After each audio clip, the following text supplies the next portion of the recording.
There was such like a community building aspect to it, which is because you think it's just a mosaic, but it's so much more than that.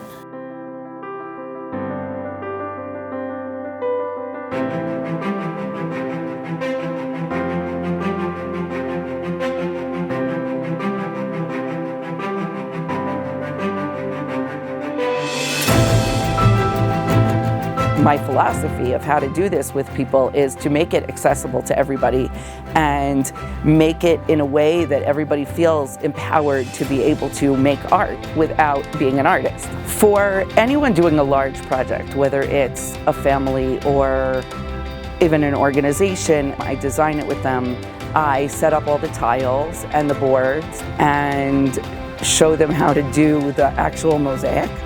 When it's a community project or in memory of somebody, obviously it's a little bit more sensitive in terms of what we put on it, but it's a similar process.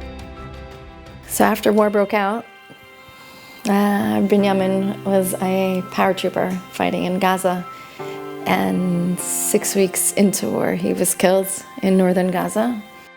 Within a couple of months, my husband and I unanimously came to a decision that we wanted to turn this house into something for Am Yisrael. For anybody who's been directly affected by war, to come and just be pampered, be treated, revived and rejuvenated. We wanted a project that people can be part of Beit Benjamin, just something part of it. So we wanted this women's night, and women from the community came over and we shared Torah, and we shared creating a mosaic of a sign of Beit Benjamin is this way. And that's what it is, and that's what it was, and people really felt very connected, enjoyed being part of, literally, the building on whatever level they could. I reached out to Miriam with two purposes. The first one was to bring my family together, and I really thought that Mosaics was a way that we could bring everybody together at his level. You don't have to be a mosaic genius, you don't have to be a certain age, everybody participated.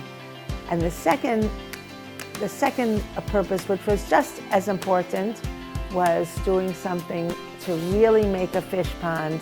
It was a creative idea, and I wanted my dream to come true. I want a fish pond in front of my house. Is that so hard to ask? But it is hard.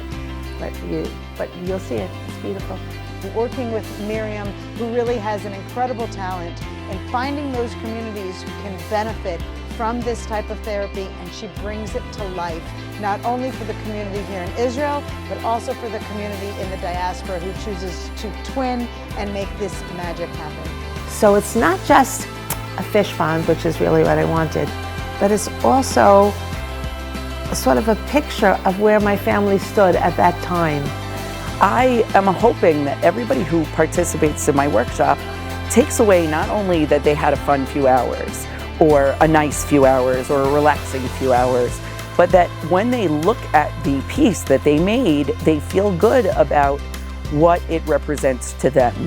We did this together, and we were in this together, and it came out more beautiful than the sum of its parts.